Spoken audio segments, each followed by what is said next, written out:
Assalamualaikum warahmatullahi wabarakatuh. Selamat malam Pasparta. Perkenalkan kami dari kelompok satu. Di sini kami akan mempresentasikan tentang stockholders equity. Sebelumnya perkenalkan, nama saya Rombus Selain. Nama saya Rosian Gabriel Pane. Nama saya Revan Adiatma Prawira. Dan nama saya Michael Jordan Deviari.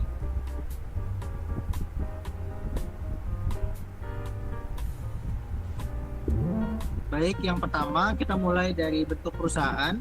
Di bentuk perusahaan, komponen pertamanya adalah kita akan membahas tentang hukum perusahaan. Untuk hukum perusahaan dibagi menjadi tiga, yaitu satu, perusahaan harus menyerahkan anggaran dasar kepada lembaga pemerintah yang sesuai di negara tempat pendiriannya diinginkan. Dua, badan pemerintah menerbitkan piagam perusahaan. Ketiga, undang-undang mendukung bentuk organisasi bisnis korporatif. Next. Komponen kedua, kita akan membahas tentang sistem saham. Rasanya Di beda, bentuk bikin perusahaan lagi. sistem saham, Perpaduan kita kota asli jika Indonesia tidak ada Hydro ketentuan Coco yang dan kopi membatasi, artisan maka setiap saham mempunyai hak-hak sebagai berikut yang diurai menjadi 4 bagian.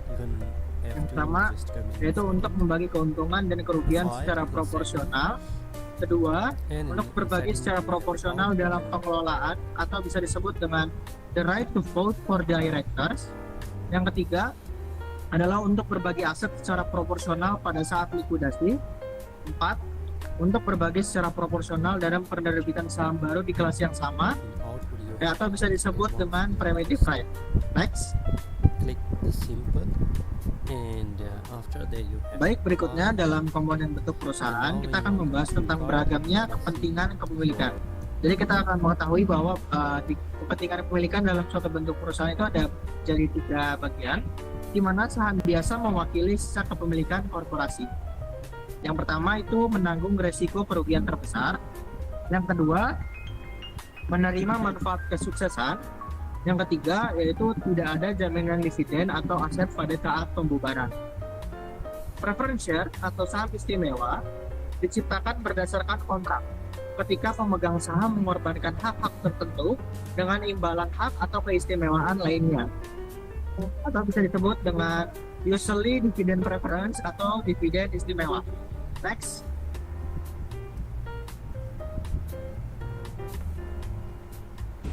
Baik, kita akan membahas tentang komponen-komponen ekuitas. Ekuitas itu sering diklasifikasikan lebih lanjut dalam laporan posisi keuangan ke dalam kategori-kategori berikut ini. Jadi untuk komponen ekuitas itu dibagi menjadi 6. Yang pertama itu ada modal saham, kedua itu premi saham, yang ketiga itu adalah laba ditahan, keempat adalah pendapatan comprehensive life, yang kelima adalah saham treasury, dan keenam adalah kepentingan non pengendali. Next. Baik, berikut adalah komponen-komponen ekuitas dalam bentuk tabel. Jadi dari gambar ini mungkin akan terlihat lebih jelas bahwa ada 2 primer utama sumber suatu ekuitas yang dibagi menjadi 2. Yang pertama itu ada contributed capital yang terpecah lagi menjadi ada ordinary shares dan preference share, yang dimana dari ordinary shares dan preference shares tersebut akan tercipta share premium account. Untuk yang kedua, untuk primary source-nya itu ada di return earnings account, yang dimana nilai pengurangnya atau less-nya itu adalah treasury shares account, yang dimana ketika kita ingin mengetahui komponen ekuitas, untuk cara pengurangannya adalah assets dikurang dengan liabilities sama dengan equity. Next. Berikutnya kita akan membahas tentang modal perusahaan. Untuk komponen modal perusahaan, yang pertama kita akan membahas tentang menerbitkan saham. Penerbitan saham, masalah akuntansi yang terlibat dalam penerbitan saham dibagi menjadi 5 bagian. Yang pertama, saham dinilai dengan nilai nominal atau nilai par. Kedua, saham dinilai tanpa nilai nominal. Ketiga, saham yang diterbitkan dalam kombinasi dengan sekuritas lain. 4, saham yang diterbitkan dalam transaksi non-kas. Yang terakhir adalah biaya penerbitan saham. Next. Baik, di model perusahaan kita akan membahas juga tentang menerbitkan saham tanpa nilai nominal alasan penerbitan, menghindari liabilitas contingency, dan yang kedua adalah menghindari kebingungan antara pencatatan nilai nominal versus nilai wajar pasar. Next. Berikut adalah contoh ilustrasi ilustrasi penerbitan saham yang dimana contohnya adalah dengan nilai yang ditetapkan. Beberapa negara mengharuskan saham tanpa nilai nominal memiliki nilai ditetapkan atau bisa dibilang dengan stated value. Berikut adalah contoh ilustrasi penerbitan saham, yaitu di contoh di sini adalah ketika ilustrasi penerbitan saham nilainya sudah ditetapkan. Berikut adalah soalnya, beberapa negara mengharuskan saham tanpa nilai nominal memiliki nilai ditetapkan atau stated value. Jika sebuah perusahaan menerbitkan 1000 saham dengan nilai ditetapkan 5 euro pada harga 15 euro per saham secara tunai, maka jurnal yang dibuat adalah sebagai berikut. Debit cash 15.000, kredit modal saham biasa 5.000, kredit premi saham biasa itu 10.000, dan dividend kredit akan balance menjadi 15.000. Next. Penerbitan saham dibagi menjadi dua metode. Saham yang diterbitkan dengan sekuritas lain dua metode. Untuk mengalokasikan hasil penjualan dibagi menjadi dua metode, yaitu metode proporsional dan metode incremental. Next.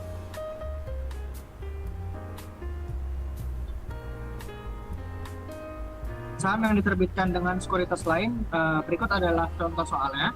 Yang pertama adalah Revonet Corporation menerbitkan 300 lembar saham biasa dengan nilai nominal $10 dan 100 lembar saham preferred dengan nilai nominal $50 secara borongan atau lump sum seharga $13.500.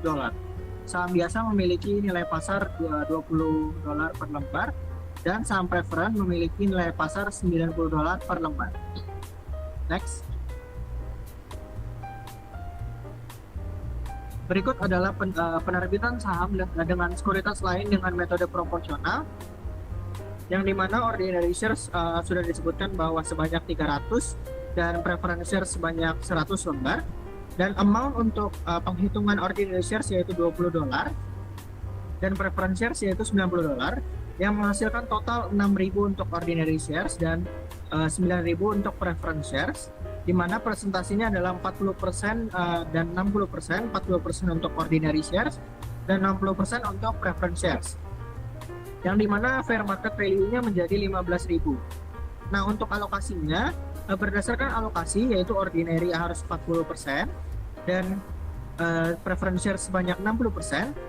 Jadi dari total yang sudah diterbitkan sebesar value 13.500 itu dikali dengan 40% untuk ordinary dan 13.500 dikali dengan 60% untuk preference, yaitu menghasilkan ordinary secara value adalah 5.400 dan secara value untuk preference sebesar 8.100 untuk metode proporsional atau professional method. Next. Berikut adalah saham yang diterbitkan dengan sekuritas lain atau metode proporsional yang sudah saya jelaskan tadi. Berikut adalah pencatatan jurnalnya, yang dimana debit ada kas 13.500, di sisi kredit ada modal saham preferred sebesar 5.000, kredit premi saham preferred itu 3.100, modal saham biasa itu 3.000 dan premi saham biasa itu 2.400. Next. Saham yang diterbitkan dengan sekuritas lain berikut adalah contoh lainnya.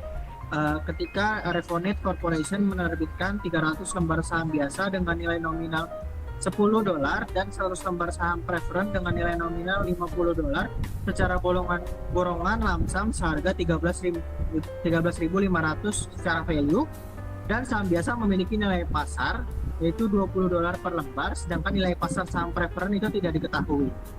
Next. Berikut adalah saham yang diterbitkan dengan sekuritas lain dengan menggunakan metode incremental, di mana number of shares-nya masih sama yaitu ordinary shares sebesar 300 shares dan preference shares sebanyak 100 shares, yang dimana diketahui hanya ordinary shares amount, yaitu $20 per lembar saham, yang dimana ketika dikali hasil totalnya adalah $6.000. Dan untuk fair market value yang diketahui adalah hanya sebesar $6.000. Untuk alokasi untuk mencari preferensi yang belum diketahui value-nya adalah dengan cara mengurangi value yang diterbitkan secara total, yaitu 13.500 dikurang dengan 6.000, yaitu sebesar 7.500 untuk preference secara value, dan yang sudah diketahui di awal untuk ordinary share sebesar 6.000. Berikut adalah cara untuk incremental method. Next. Untuk saham yang diterbitkan dengan sekuritas lain dengan metode incremental, untuk pencatatan jurnalnya itu di debit ada kas sebesar 13.500. Untuk di kredit ada modal saham preference sebesar 5.000, premi saham preference sebesar 2.500, modal saham biasa yaitu 3.000, dan premi saham biasa itu 3.000. Next. Penerbitan saham yang diterbitkan dalam transaksi non-kas, aturan umumnya adalah perusahaan harus mencatat saham yang diterbitkan untuk jasa atau properti selain kas pada nilai wajar barang atau jasa yang diterima. Yang kedua adalah jika nilai wajar barang atau jasa tidak dapat diukur secara anggal, gunakan nilai wajar saham yang diterbitkan. Next.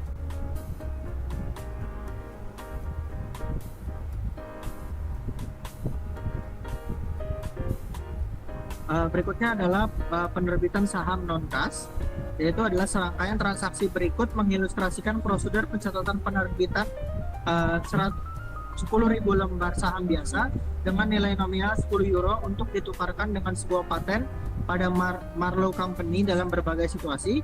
1. Marlowe tidak dapat menentukan nilai wajar paten secara langsung, namun mengetahui bahwa nilai wajar saham tersebut adalah €140.000.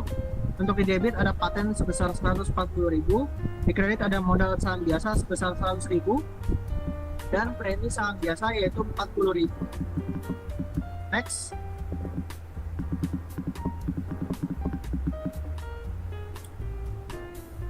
Oke, baik, saya izin melanjutkan. Jadi penerbitan saham dan transaksi non-kas. Jadi ketika perusahaan itu menerbitkan saham untuk membayar aset non-kas seperti peralatan, bangunan, atau hak paten, tentu tidak bisa begitu saja mencatatnya sebagai nominal saham. Jadi prinsip akuntansi yang berlaku itu adalah menggunakan nilai wajar atau fair value dari aset atau jasa yang diterima sebagai dasar pencatatan. Nah, kenapa? Karena nilai wajar atau fair value itu mencerminkan nilai pertukaran yang sesungguhnya dalam transaksi tersebut.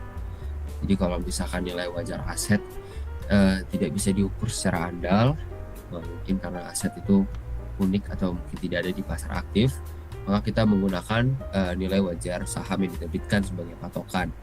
Ini itu memastikan bahwa pencatatan tetap objektif dan dapat dipertanggungjawabkan. Mungkin contoh nyatanya suatu startup teknologi nih menerbitkan saham kepada seorang investor sebagai imbalan atas hak patennya. Nah, jika hak paten itu sulit dinilai, perusahaan itu dapat merujuk pada harga pasar sahamnya di bursa untuk menentukan nilai IFRS, untuk menentukan nilai transaksi. Jadi seperti terus juga ada prinsip utama IFRS di sini, gunakan fair value dari aset atau jasa yang diterima. Jika tidak dapat diukur secara andal, gunakan fair value saham, seperti itu. Next. Nah, di sini masih contoh juga sama dari Marlowe Company. Jadi mereka menerbitkan 10.000 saham biasa dengan nilai parnya itu 10 euro per lembar, jadi sebagai pembayaran untuk sebuah hak paten, kan.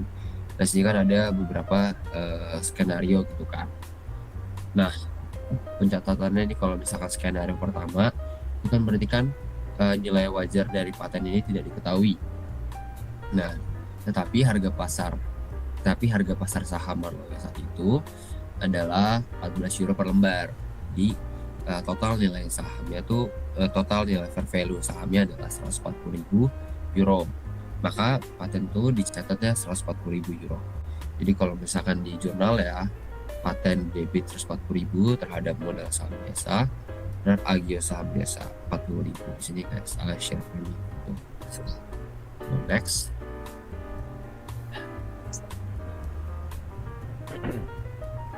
Nah, ini skenario kedua. Misalkan di situasi di mana harga saham Marlowe ini tuh nggak aktif diperdagangkan gitu. Jadi kan nilai wajarnya sulit ditentukan. Nah, tapi perusahaan tuh berhasil mendapatkan penilaian independen untuk paten tersebut. Contoh lah di situ 150.000 gitu euro.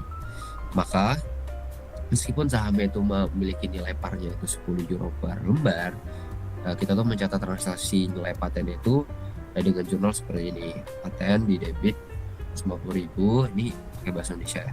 Modal saham biasa 100.000 kredit, dan agio saham biasanya di kredit 50.000. Boleh next.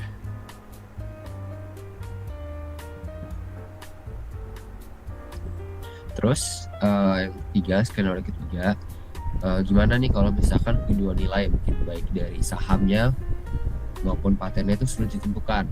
Nah, kalau misalkan dalam praktik itu perusahaan tuh biasanya menggunakan jasa nilai independen atau menghitung nilai berdasarkan arus kas masa depan yang didiskopakan gitu.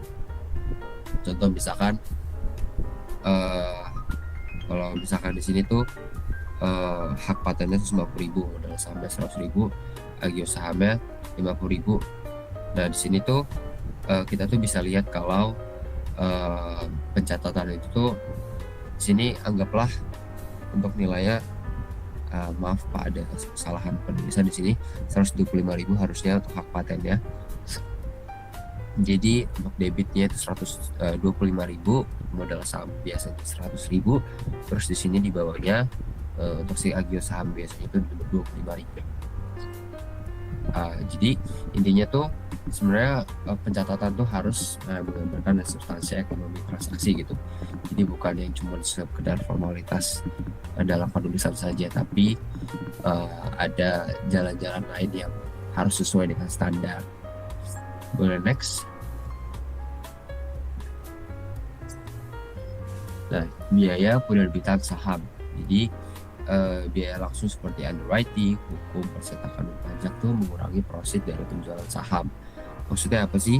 Jadi biaya-biaya yang disebutkan tadi nih, pajak, biaya materai, pencetakan sertifikat, tadi biaya hukum dan lain-lain, itu nggak diakui sebagai beban, tapi mengurangi jumlah modal yang diakui dari penerbitan saham, karena biaya tersebut tuh langsung terkait gitu dengan kegiatan pendanaan, bukan operasionalnya. Contoh misalkan kalau misalkan perusahaan tuh nerbitin saham tuh seharga 100.000, tapi mereka tuh ngeluarin biaya penerbitannya 5.000, maka tuh modal saham yang diakui itu nilai bersihnya adalah 95.000 euro. Ini tuh serupa dengan konsep net profit dalam penjualan aset. Itu. Boleh next. Nah, ini lanjut ke fitur saham preferen atau jenis-jenis saham preferen gitu ya. Jadi saham preferen tuh instrumen hybrid yang antara saham biasa dan utang gitu. Jadi istilahnya kayak saham istimewa lah gitu ya. Jadi di sini ada pertama ada dividen. Dividennya tetap di sini baik kumulatif atau partisipatif. Artinya dividen itu harus dibayar gitu loh. Sebelum pemegang saham biasa menerima dividen, jadi diutamakan. Terus kedua, prioritas aset saat likuidasi. Jadi kalau misalkan nanti perusahaannya mungkin bangkrut gitu ya, jadi mereka tuh untuk yang pemegang saham preferen itu mereka dibayar lebih dulu gitu loh, setelah kreditur. Jadi pertama pasti kreditur, terus baru nanti saham-saham preferen ini diutamakan gitu, baru nanti pegang saham biasa gitu loh. Dia ada prioritas. Terus ada dapat dikonversi ke saham biasa, dan itu memberikan keistimewaan juga tuh, jadi bisa memberikan ada potensi capital gain di situ. Terus yang keempat, dapat ditebus oleh perusahaan atau callable. Jadi biasanya kalau misalkan premium itu saham itu bisa ditukar gitu loh, ditebus lah jadi saham perusahaan gitu. Terus non voting atau tanpa hak suara. Jadi biasanya kalau misalkan saham itu tidak ikut dalam pengambilan keputusan strategis. Itu next. Oh sorry, sebentar.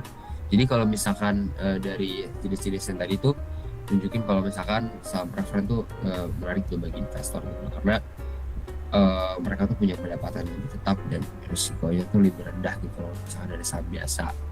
Tapi ya itu kadang mereka harus ngeluarin yang lebih besar gitu loh. Nah, next. Lalu ada pencatatan saham preferen.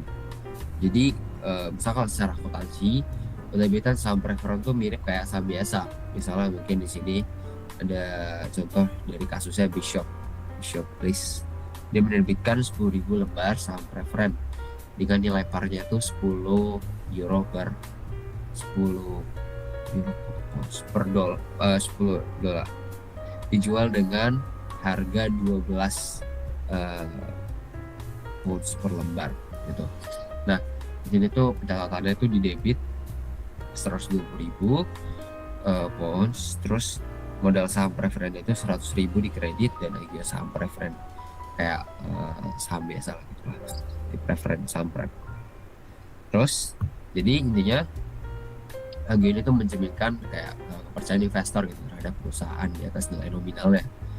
Jadi saham preferen itu dicatat sebagai bagian dari ekuitas, bukan liabilitas gitu. Walaupun mungkin sifatnya tuh kayak utang gitu ya, karena kan terikat gitu ya, tapi dia ekuitas. Ya, boleh next. Terus alasan pembelian treasury shares atau pembelian saham treasury. Jadi pertama, distribusi kas yang efisien secara panjang. Jadi kalau misalkan dalam manajemen kasnya, daripada tuh membagikan dividen yang besar, tuh perusahaan tuh bisa ngebeli saham untuk mengembalikan gitu nilai kepada pemegang saham secara lebih efisien dari segi pajak. Jadi dari segi pajak juga perusahaan tuh lebih diuntungkan gitu kalau misalkan ngebagi dividen besar. Terus yang kedua, meningkatkan EPS dan ROE. EPS per share, ROE return on equity. Jadi kalau misalkan company itu ngurangin jumlah saham, EPS dan ROE-nya itu kan bisa naik kan. Nah, itu tuh menarik tuh bagi investor tuh. Terus next, memenuhi kontrak bisa digunakan gitu untuk program opsi saham atau SOP. Jadi sini tuh bisa masuk di ini. Terus menghalangi akuisisi gitu ya. Kalau misalkan kita tuh menggunakan saham trader, terus kita suka membelikan manajemen atau pihak yang saham itu bisa meningkat.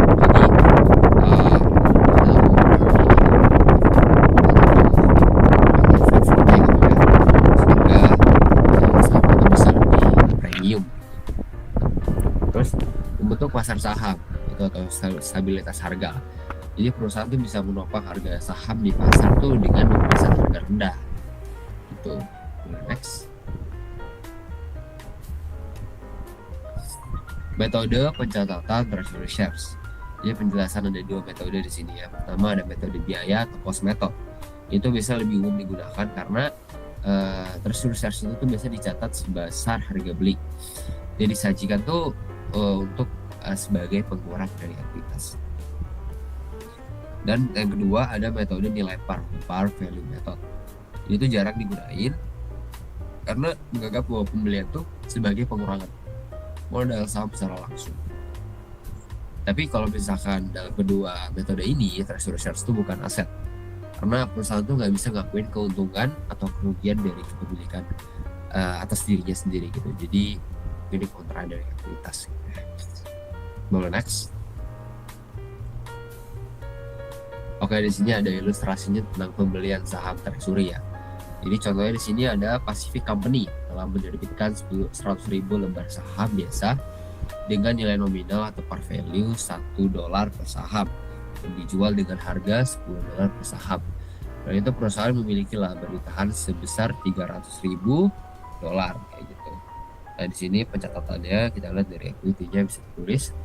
The share capital ordinary, di sini bisa dari shares yang di issued gitu dan outstanding nilai $100.000. Terus ada share premium ordinary 900.000 dan harga earnings 300.000. Di sini total equity jadi 1.300.000. Jadi next. Oke. Nah di sini kalau misalkan pembelian saham treasury gimana sih dicatatnya gitu kan? Berarti kan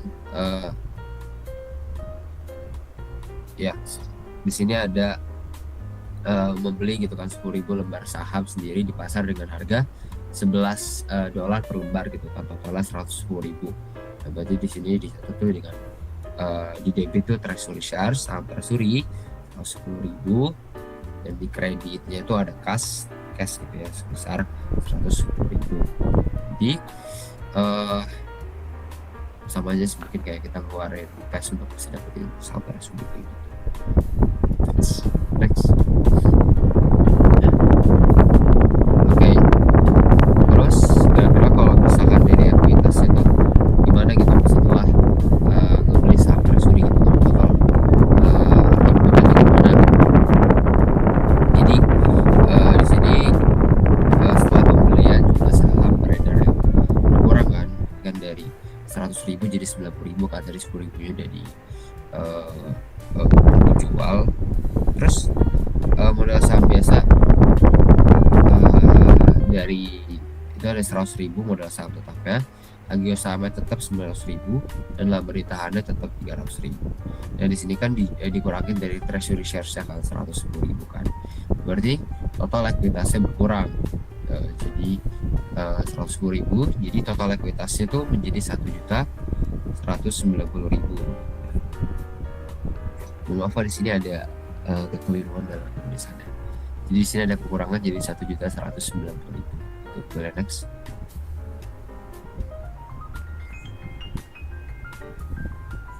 Nah, lanjut ke reakuisisi saham. Jadi di sini ada penjualan saham treasury. Jadi kalau misalkan penjualan saham treasury itu ada di atas harga perolehan dan di bawah harga perolehan gitu. Kalau misalkan keduanya itu meningkatkan total aset dan likuiditas, tapi dalam catatannya itu nggak diakuin laba atau rugi gitu, laporan laba ruginya, karena itu transaksi ekuitas bukan transaksi operasional. Next.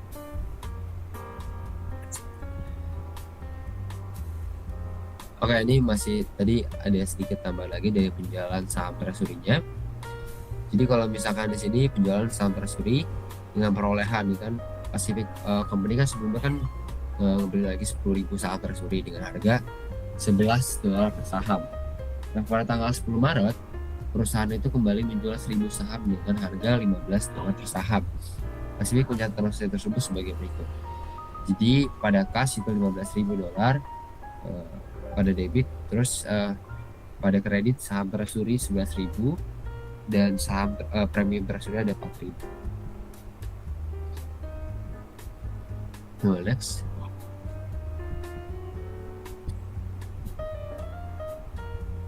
Nah, ini kalau misalkan asumsi nih si perusahaan itu ngejual tapi di bawah harga beli gitu.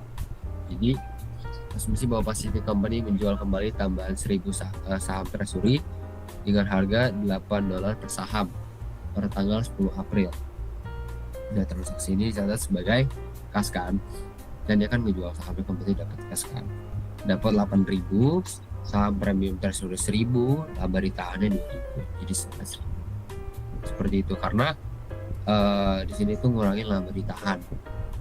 Nah, untuk dari si saham biasanya kan kurang kan. Itu. Next.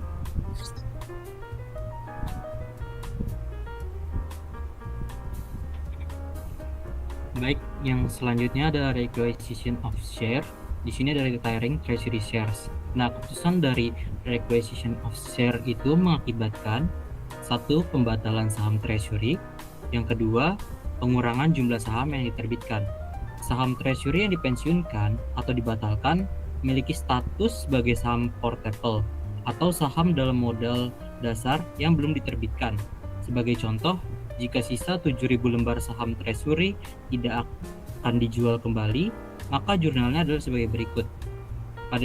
Pada debit, ada akun share capital ordinary sebesar 7.000, ada share premium ordinary sebesar 63.000, ada akun retain earning sebesar 7.000, dan di kredit ada treasury shares sebesar 77.000.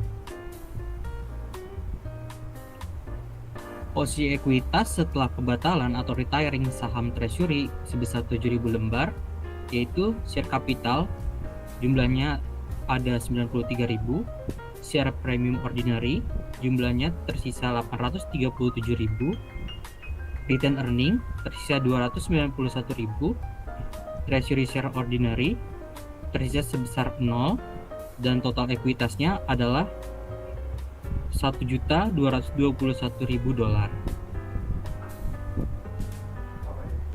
Nah, selanjutnya ada dividend policy. Sedikit perusahaan yang membayar Lagi dividen ngerekam. dalam jumlah yang sama dengan saldo laba ditahan yang tersedia secara hukum. Mengapa?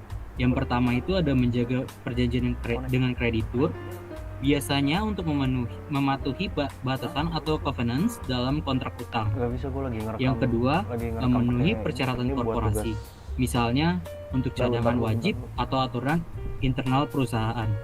Yang ketiga, untuk mendanai pertumbuhan atau ekspansi, yaitu reinvestasi laba kembali ke perusahaan. Yang keempat, untuk menstabilkan pembayaran dividen, agar jumlah dividen tetap konsisten setiap tahunnya meski laba berfluktuasi. Nah, poin keempat ini nge-blur sering sih, disebut nggak juga apa-apa. dengan istilah Gue dividend gak boleh smoothing. matiin kamera. Nah, perusahaan biasanya enggan menaikkan dividen terlalu tinggi jika mereka tidak yakin bisa mempertahankannya di tahun-tahun mendatang, karena penurunan dividen sering dianggap sebagai sinyal buruk oleh pasar. Yang kelima, untuk membangun bantalan terhadap kemungkinan kerugian di masa depan. Nah, selanjutnya ada kondisi keuangan dan distribusi dividen. Yang pertama, sebelum mengumumkan dividen, manajemen harus mempertimbangkan ketersediaan dana untuk membayar dividen tersebut. Nah, ini bisa disebut juga sebagai availability of funds. Hal ini merujuk pada likuiditas atau ketersediaan kas. Perusahaan mungkin punya laba ditahan yang besar, tapi kalau uang tunai tidak ada, karena terpakai untuk beli mesin atau stok, mereka tetap tidak bisa bayar dividen tunai. Yang kedua, dividen tidak boleh dibayarkan kecuali posisi keuangan saat ini maupun di masa depan menjamin atau memungkinkan dilakukannya distribusi tersebut. Ini disebut juga warrant the distribution. Artinya, pembayaran dividen tidak boleh mengganggu operasional atau kewajiban membayar hutang perusahaan di masa mendatang. Selanjutnya ada types of dividend. Yang pertama itu ada cash dividends, yang kedua ada property dividends, yang ketiga ada liquidating dividends, yang keempat ada share dividends. Nah, semua dividen kecuali dividen saham mengurangi total ekuitas dalam korporasi. Nah, begitu dividen kas atau properti itu mengurangi ekuitas karena aset benar-benar keluar dari perusahaan untuk dibagikan kepada pemegang saham. Hal ini otomatis menurunkan saldo laba ditahan. Sedangkan dividen saham atau share dividends dianggap unik karena tidak mengurangi total ekuitas. Dividen ini hanya memindahkan saldo dari satu akun ekuitas atau laba ditahan ke akun ekuitas lainnya, yaitu modal saham. Jadi total ekuitasnya tetap sama, hanya saja dibagi-bagi ke dalam jumlah lembar saham yang lebih banyak.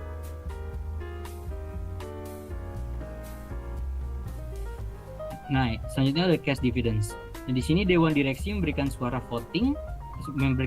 atau voting untuk memutuskan pengumuman dividen tunai. Yang kedua, dividen tunai yang telah diumumkan merupakan sebuah liabilitas atau kewajiban.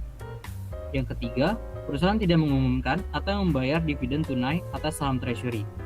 Nah, ada 3 tanggal penting, yaitu yang pertama ada tanggal pengumuman, yang kedua ada tanggal pencatatan, dan yang ketiga ada tanggal pembayaran. Nah, ini contoh ilustrasi soalnya. Di sini ada Roadway Freight Corp pada tanggal 10 Juni mengumumkan dividen tunai sebesar 50 sen per lembar saham atas 1,8 juta lembar saham yang beredar. yang akan dibayarkan pada 16 Juli kepada seluruh pemegang saham yang tercatat pada 24 Juni. Nah, di sini ada pada tanggal pengumuman, yaitu tanggal 10 Juni. Di akun debit ada retain earnings sebesar 900.000, dan di kredit ada akun dividend payable sebesar 900.000 juga. Pada tanggal pencatatan, yaitu 24 Juni, itu jurnalnya itu no entry, tidak ada jurnal. Jadi itu cuma diberlakukannya pencatatan administratif saja. Yang ketiga ada pada tanggal pembayaran atau itu di tanggal 16 Juli. Di debit ada akun dividends payable sebesar 900.000, dan di kredit ada akun cash sebesar 900.000. Nah, selanjutnya ada property dividends. Dividends yang dibayarkan dalam bentuk aset non-cash. Jadi, dividen itu bisa dibayar tidak harus selalu berupa uang tunai. Nah, perusahaan sendiri bisa membagikan aset lain seperti surat berharga atau saham perusahaan lain, persediaan barang, atau real estate kepada para pemegang sahamnya. Yang kedua, lakukan penilaian kembali atas aset yang akan didistribusikan ke nilai wajarnya, serta akui keuntungan atau kerugian yang timbul. Nah, ini bisa disebut juga sebagai penyesuaian ke nilai wajar sebelum dibagikan. Jadi nilai aset tersebut itu harus diupdate ke harga pasar saat ini atau nilai wajar. Jika harga pasar lebih tinggi dari nilai buku, perusahaan mencatat keuntungan, dan sebaliknya, jika nilai harga pasar itu lebih rendah daripada nilai buku, maka perusahaan akan mencatat kerugian. Hal ini dilakukan agar jumlah dividen yang dicatat mencerminkan nilai asli aset tersebut saat berpindah tangan. Nah, ini ada ilustrasi contoh soal dari property dividends, yaitu Sen Ltd mengalihkan sebagai investasi sekuritas dimiliki untuk diperdagangkan miliknya kepada para pemegang saham dengan biaya perolehan sebesar 1.250.000 Hong Kong dolar melalui pengumuman dividen properti pada tanggal 28 Desember 2018. Dividen tersebut akan didistribusikan pada tanggal 30 Januari 2019 pada pemegang saham yang tercatat pada 15 Januari 2019. Pada tanggal pengumuman, sekuritas tersebut memiliki nilai wajar sebesar 2 juta Hong Kong dolar. Sen membuat jurnal sebagai berikut. Pada tanggal pengumuman, yaitu pada tanggal 28 Desember 2018, di akun debit ada equity investment sebesar 750.000. Di akun kredit ada unrealized holding gain or loss income sebesar 750.000. Selanjutnya ada di retain earning di debit sebesar 2 juta dan property dividends payable di kredit sebesar 2 juta. Nah, selanjutnya ini ada pada tanggal distribusi, yaitu pada tanggal 30 Januari 2019. Di akun debit ada property dividends payable sebesar 2 juta dan di kredit ada akun equity investment sebesar 2 juta.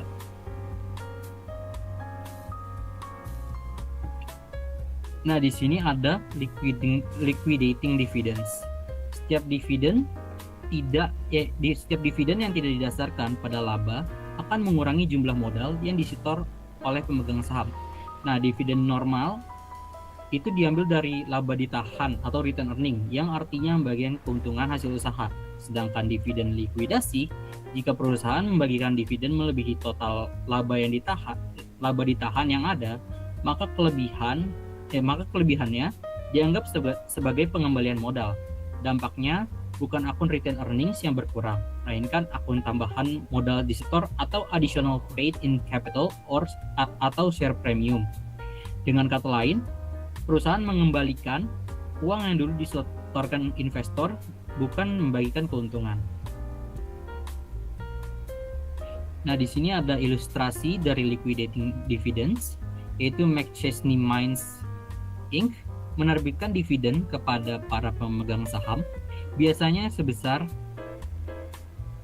£1.200.000 dalam pengumuman dividen tunai tersebut Dicatat bahwa pemegang saham harus menganggap sebesar 900.000 pounds sebagai penghasilan atau dividen dan sisanya sebagai pengembalian modal. McChesney Mines mencatat dividen tersebut sebagai berikut. Pada tanggal pengumuman, di akun di debit ada akun retained earnings sebesar 900.000 dan share premium ordinary sebesar 300.000. Dan di kredit ada akun dividends payable sebesar 1.200.000.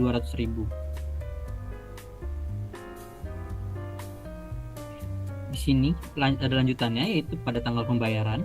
Di akun debit ada dividends payable sebesar 1.200.000 dan di akun kredit ada cash sebesar 1.200.000.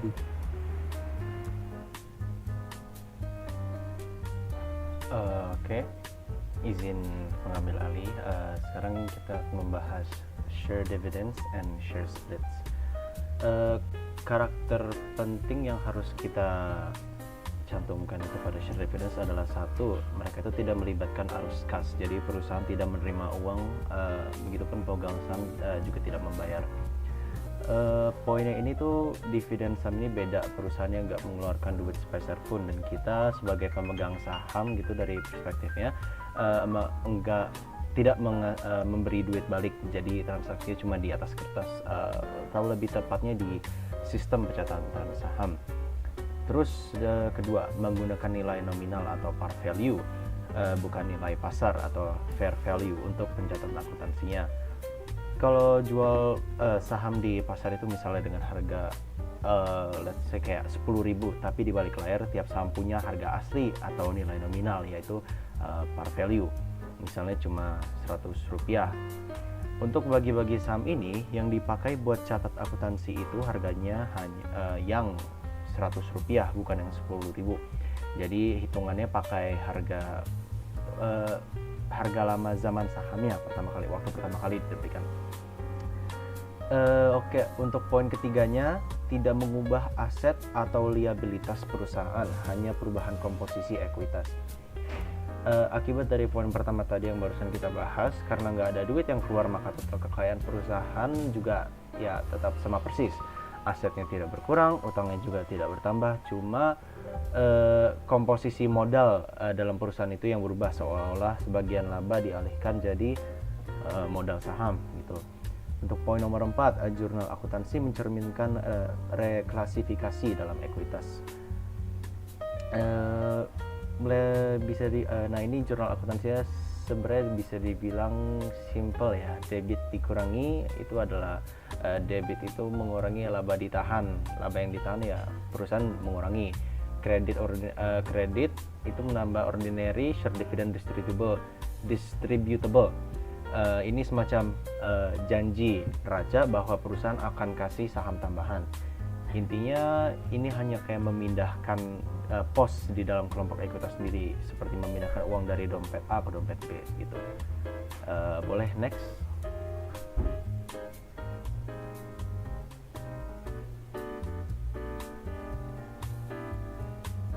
Di sini ada contoh ya, ada illustration. Kita bakalan coba lihat. Find PLC has outstanding 1,000 shares of €1 per value, ordinary shares and retained earnings of 50,000 pounds ya. If Find declares a 10% share dividend, it issues 100 additional shares to current shareholders. If the fair value of the shares at the same time of the share dividend is £8 per share, the entry is, itu bisa dilihat ada retained earnings pada debit itu 8.000, ordinary dividend distributable dapat 8.000. Jadi Find PLC ini mereka punya 1.000 lembar saham beredar dengan harga nominal cuma £1 per saham. Terus mereka juga punya tabungan laba atau retained earning itu 50.000 pound. Terus ditunjukkan, jadi kalau misalnya ada 1.000 lembar saham itu 10% dari 1.000% itu jadi ya 100% lembar saham. Tambahan yang dibagikan sampai sini. Terusnya tantangan di dalam buku pakai harga berapa. Ini pertanyaan akuntansi sampai ini di pasar harganya 8 pound. Tapi harga nominalnya itu 1 di mana pakai. Yang dipakai untuk mencatat bukan harga pasar yang 8 pound, bukan juga harga nominal 1 pound, tapi 8. Jadi kalau bisa lihat itu dari tadi yang pencatatannya bisa lihat dari retained earning 8.000 dan ordinary share dividend distributable ada 8.000 juga. Oke, selanjutnya next.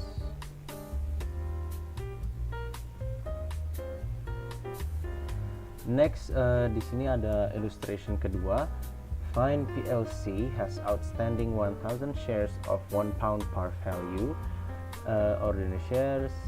Oh ini, retained earnings of 50,000 pounds. If Fine declares a 10% share dividend, it issues 100 additional shares to current shareholders. If the fair value of the shares at the time of the share dividend is 10 pound per share, the entry is entry-nya adalah itu di debit ada ordinary share dividend distributable pada 10.000 dan di kreditnya ada share capital ordinary 10.000. Lanjutkan dari yang illustration yang sebelumnya. Di contoh pertama, perusahaan baru mengumumkan akan membagikan dividen saham dan mencatat dengan mendebit laba ditahan. Sekarang kita berada di tahap berikutnya, itu tanggal distribusi. Ini adalah hari di mana janji untuk memberikan saham itu, jadi kayak udah janji untuk memberikan saham tambahan itu benar-benar ditepati. Saham-saham baru tersebut secara resmi diterbitkan dan dibagikan ke rekening para pemegang saham tersebut. Boleh next. Share splits ya. Share split itu adalah pemecahan saham, adalah peningkatan jumlah saham beredar dengan cara membagi setiap saham yang ada menjadi beberapa saham yang baru. Ini dia itu tidak mengurangi nilai pasar saham ya, tapi rather lebih ke menambahkan saham yang beredar. Jadi tidak ada pencatatan untuk pemecahan saham. Penurunan nilai nominal dan peningkatan jumlah saham. Misalnya kalau kita mau pakai kayak visualisasi ya, misalnya kayak selembar uang 100.000 kita menukarkan di bank itu untuk 100.000 itu jadi 10 lembar 10.000 gitu ya, value nya tetap sama 100.000 tapi cuman ya dipecah gitu. Intinya logiknya ya kalau mau dipakai seperti itu, lebih simpelnya gitu. Oke, boleh next.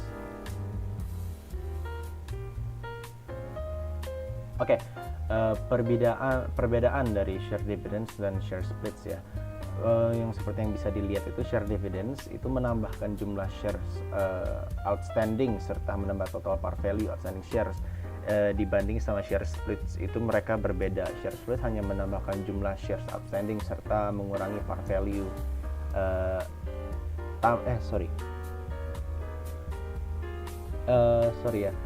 Maaf, di bagian situ ada salah ketik. Mereka tidak mengurangi ini ya sama sekali, value sama sekali, hanya menambahkan jumlah saham yang beredar ya.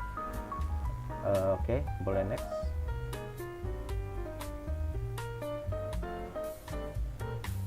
Selanjutnya ada presentation and analysis of equity. Presentation and analysis of equity itu mengacu pada cara ekuitas disajikan dalam laporan keuangan dan teknik analisis untuk mengevaluasi struktur dan kinerja ekuitas perusahaannya. Analogi yang bisa kita bayangin itu ini juga udah tadi dijelasin sama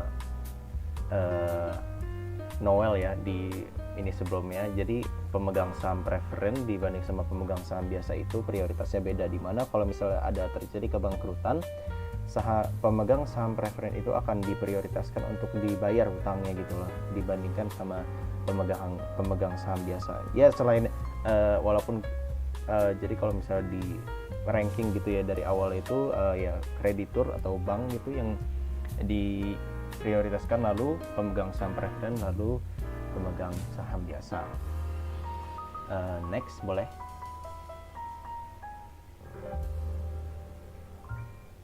Share dividends, presentation and analysis of equity. Dividen tetap dan prioritas. Dividen saham ini yang dividen saham preferen itu biasanya mereka emang istimewa itu mereka punya keistimewaan utama yang dimiliki saham private equity, yaitu membedakan secara fundamental dari saham biasa. Dua hak ini adalah alasan mengapa itu disebutnya, kenapa dibilangnya preferen atau memang mereka diutamakan. Hak istimewa itu yang pertama bisa dibilang dividen dari saham preferen itu sudah pasti. Pemegang saham preferen memiliki hak untuk mendapatkan dividen yang jumlahnya sudah ditentukan dan setiap tahunnya dan setiap tahunnya itu sama. Jadi kayak memiliki surat perjanjian ya untuk memiliki penghasilan tetap gitu loh. Jadi kalau misalnya ada contoh di sini ya, nilai nominal ada 1000 dan dividennya adalah 8% per tahun. Dan ya jadi ya per tahun udah 80 perak gitu per tahun, selalu sama dan tidak bakalan berubah gitu. Dan yang kedua itu tadi yang seperti saya bilang di slide sebelumnya, urutan prioritas likuidasi itu dari satu ya kreditor bank atau supplier itu nomor 1, kemudian pemegang saham preferen nomor 2, dan nomor 3 pemegang saham biasa. Dan itu adalah salah satu hak istimewa dari pemegang saham preferen, yaitu mereka diprioritaskan ketika terjadi sesuatu kayak event atau kayak kebangkrutan ya biasa yang diambil untuk skenario nya gitu. Boleh next.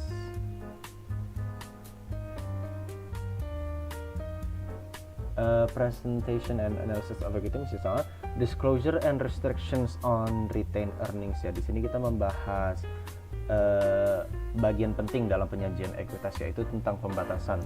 Topik ini seringkali tersembunyi di catatan, tapi dampaknya sangat besar untuk memahami kebebasan finansial sebuah perusahaan.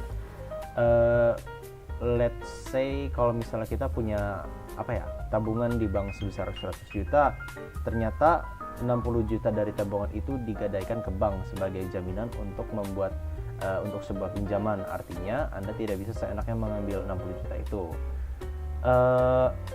Karena di neraca utama angka laba ditahan hanya muncul sebagai satu angka total. Misalnya laba ditahan itu ambillah 50 juta lah. Angka itu tidak memberitahu apakah kita mempunyai seluruh kayak 50 juta itu bebas digunakan untuk membayar dividen kah, atau bayar investasi, atau apakah sebagiannya terkunci karena suatu perjanjian. Nah, oleh karena itu penjelasan detail harus ada di catatan atas laporan keuangan, notes to financial statement. Nah, itulah tempat untuk cerita lengkapnya itu. Boleh next.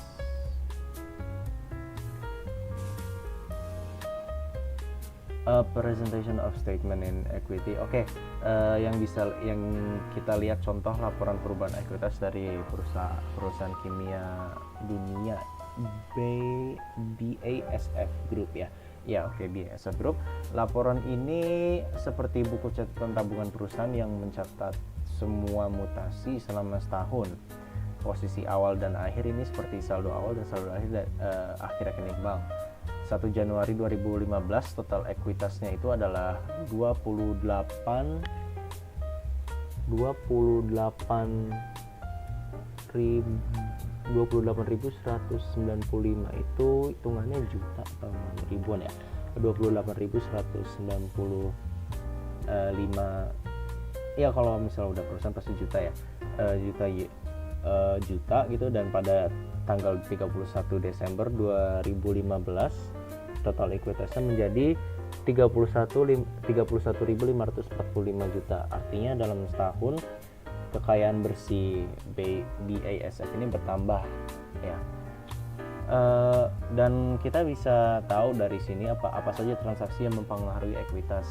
Laporan ini menunjukkan 4 transaksi utama di tahun 2015, yaitu ada dividen dibayar sebesar 2.806 juta, dan laba bersih itu menambah 4.301 juta, dan penghasilan komprehensif lain yang bisa kita lihat dari situ 2.095 juta, dan perubahan lain-lainnya seperti itu 240 juta. Boleh next.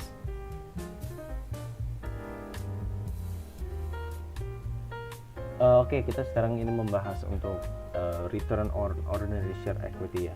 Kita di sini ada ilustrasi juga. Gerber's Incorporation memiliki laba bersih sebesar $360.000, mengumumkan dan membayar dividen preferensi sebesar $54.000 dan rata-rata ekuitas pemegang saham biasa sebesar $2.550.000. Di sini kita bisa lihat dalam gambarnya itu ada rumus ya, return on ordinary share equity itu sama dengan net income dikurang preference dividends dibagi dengan average ordinary shareholders equity. Nah, tadi yang bisa dilihat net income-nya itu adalah $360.000 dikurang dengan preference dividends yaitu $54 dibagi dengan average ordinary shareholders equity yaitu $2.550.000, dan makanya dengan perhitungan tersebut kita ketemu untuk return of ordinary shares equity-nya adalah 12%. Nah, rasio ini menunjukkan berapa dolar laba bersih yang diperoleh perusahaan untuk setiap dolar yang diinvestasikan oleh pemiliknya. Boleh next? Sorry.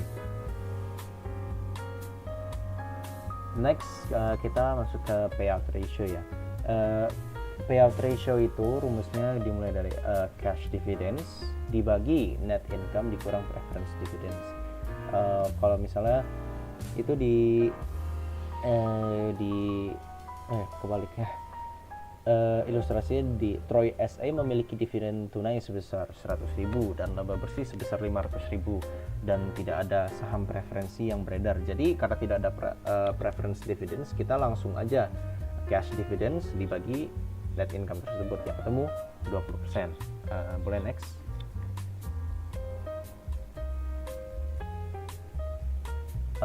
Sekarang kita masuk ke book value per share ya.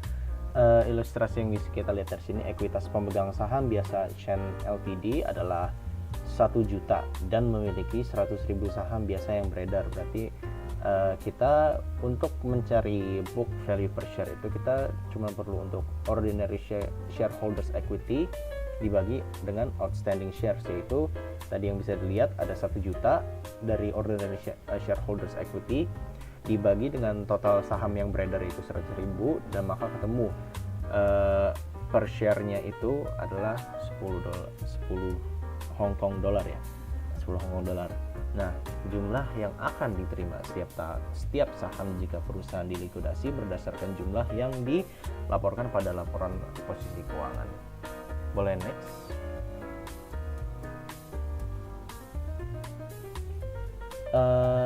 Book value per share, nilai buku per saham dihitung sebagai aset bersih dibagi dengan jumlah saham yang beredar pada akhir tahun perhitungannya. Jadi lebih rumit jika perusahaan memiliki saham preferensi. Karena kali ini perhitungan book value per share sedikit lebih rumit karena perusahaan memiliki saham preferen. Jadi ada hak prioritas mereka yang harus dipenuhi dulu sebelum menghitung nilai untuk saham biasa. Prinsipnya total ekuitas bukan milik bersama saham biasa dan preferen. Saat menghitung nilai buku per saham biasa, kita harus mengurangi bagian yang menjadi hak saham preferen dari total ekuitas terlebih dahulu. Kita ini hitung ekuitas untuk saham biasa, yaitu adalah total ekuitas dikurang dengan klaim saham preference. Lalu step keduanya adalah bagi dengan jumlah saham biasa, ekuitas untuk saham biasa dan ketemulah saham biasa beredar. Langkah 1 kita bisa melihat ya total kayak tadi, total semua ekuitas preferen dan biasa adalah 600.000 682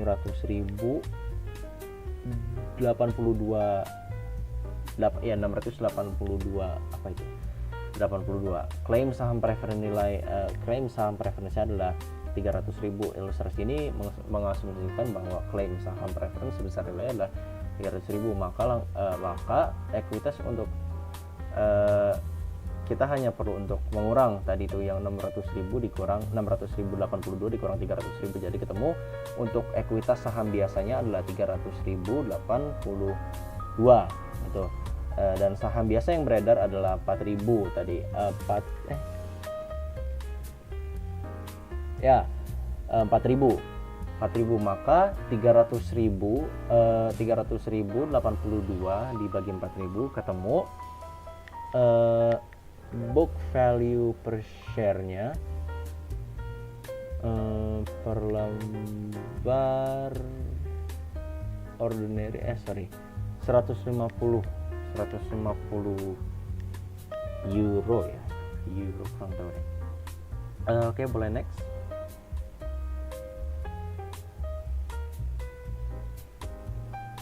Oke ya, untuk ini anggaplah fakta yang sama berlaku kecuali bahwa saham preferensi 5% bersifat kumulatif berpartisipasi hingga 8% dan bahwa dividen untuk 3 tahun sebelum tahun berjalan bertunggak. Ini skenarionya susah untuk menghitung nilai buku di mana saham preferen memiliki semua hak istimewa, yaitu ya kumulatif, partisipatif dan dividennya tertunggak. Syarat-syaratnya itu maksudnya kumulatif, dividen yang tidak kumulatif itu maksudnya dividen yang tidak dibayar tahun lalu menumpuk dan harus dilunasi gitu, dan partisipatif itu setelah partisipatif itu misalnya kayak setelah dapat dividen dividen tetap 5%, mereka berhak ikut bagian lagi jika laba berlebih gitu. Terusnya untuk kayak yang ketiga itu adalah dividen bertunggak. 3 tahun perusahaan telat bayar dividen. Ini kalau misalnya perusahaan telat bayar dividen selama 3 tahun gitu. Kita bisa lihat dari sini nilai nominalnya ada di saham preferensi adalah 300.000 ya, dan dividen tertunggak 3 tahun. Jadi 3 dikali 5% sama dengan ketemu juga 45 dolar ya, itu benar. 3 tahun at 5% a year ya, berarti ketemu 45 dolar. Lalu dividen tahun berjalan 5% itu adalah 15.000 bagian partisipasi tambahan 3% itu adalah ketemu 9.000.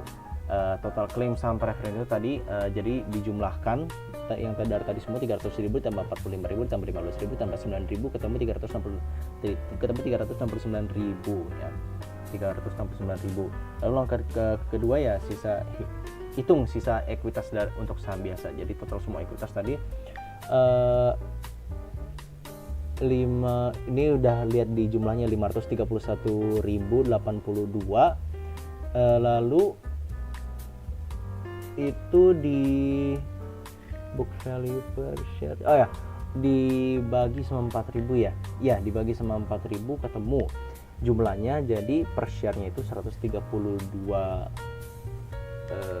euro atau apa itu per share-nya gitu. Next.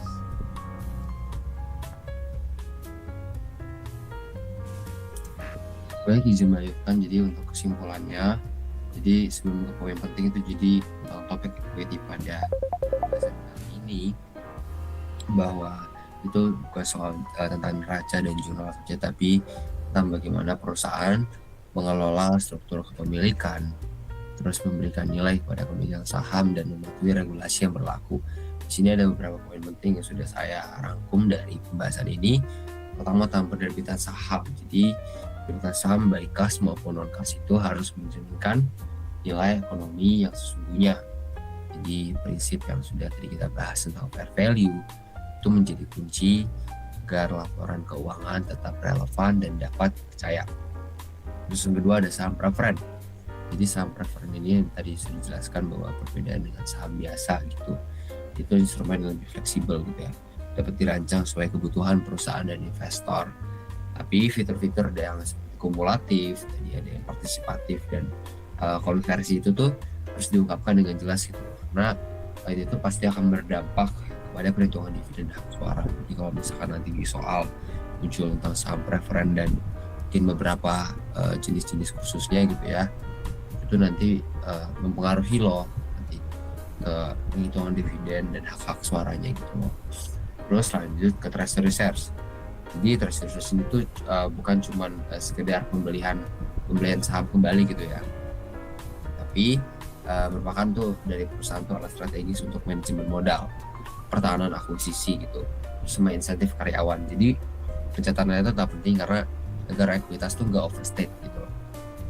Terus keempat ada kebijakan dividen, yaitu menjaminkan kematangan perusahaan. Jadi perusahaan yang berkembang pesat gitu, mungkin kayak startup gitu, mungkin tuh memilih untuk nggak kasih dividen kan, atau dan mereka tuh lebih baik kayak menginvestasikan labanya tuh kayak balik ke laba gitu kan. Tapi kalau misalnya perusahaan yang sudah maju, sudah matang gitu ya, bisa dibilang kayak Apple, Coca-Cola atau lainnya tuh, mereka menggunakan dividen dan buyback tuh untuk bisa memberikan shareholder return gitu. Jadi memang menjaga jangka panjang juga gitu loh dengan shareholder. Terus ada pelaporan ekuitas, jadi temannya harus transparan dan informatif yang tadi disebutkan gitu ya. Jadi ada beberapa seperti komposisi modal, kebijakan dividen, sampai pembatasan rate earnings gitu, laba ditahan ya. Jadi analisis ROE dan book value per share tuh itu yang ngebantu dari investor tuh untuk menilai kayak seberapa efektif sih perusahaan itu menggunakan modalnya gitu. Jadi kita juga ngambil dari IFRS gitu ya, kalau misalkan ada prinsip no substance over form.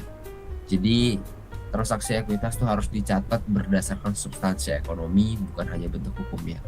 Jadi memang balik lagi ke Indonesia sendiri, kan fungsi dari akuntan dan auditor sendiri itu kan memastikan juga selain untuk catatan laporan keuangan, tapi juga memastikan bahwa laporan keuangan itu sesuai dengan standar yang berlaku yang sudah diberlakukan IAI dan dari IFRS sendiri gitu, dari IFAC juga gitu. Terus terakhir tuh equity adalah cerminan untuk hubungan antara perusahaan dengan pemiliknya. Jadi pengelolaan yang baik atas ekuitas itu nggak hanya memperkuat struktur keuangan, tapi juga membangun kepercayaan pasar. Pada akhirnya juga ada hubungan yang sustain gitu untuk semua kepentingan, baik dari eksternal maupun internal perusahaan. Mungkin beberapa di sini ada contoh tentang equity gitu dari perusahaan-perusahaan besar gitu ya. Kayak contoh ada penerbitan saham untuk aset non cash gitu yang dilakukan oleh Google gitu saat mereka tuh akuisisi Android pada 2005. Di Google tuh ngebayar saham senilai $50 juta untuk membeli company Android gitu. Saat itu masih belum punya produk komersial gitu. Terus relevansinya itu adalah jadi model yang kayak gini nih yang bisa untuk menerbitkan saham untuk aset non cash. Jadi akuisisi startup tuh kebanyakan juga bisa dilakukan seperti ini. Terus kayak mungkin ada saham preferen dengan fitur khusus gitu, kayak contoh Airbnb dari US tuh, mereka tuh mengkonvert preferred share tuh sebelum IPO gitu. Jadi saham preferen itu mempunyai fitur likuidasi preference, partisipasi terbatas, dan hak konversi otomatis saat IPO. Jadi intinya saham preferen itu menguntungkan lah gitu untuk dari kepada investornya. Jadi cukup sekian sih dari kelompok kami. Kurang lebihnya mohon maaf. Terima kasih Pak Sparta. Wassalamualaikum warahmatullahi wabarakatuh. Assalamualaikum warahmatullahi wabarakatuh. Assalamualaikum warahmatullahi Warahmatullahi wabarakatuh. wabarakatuh.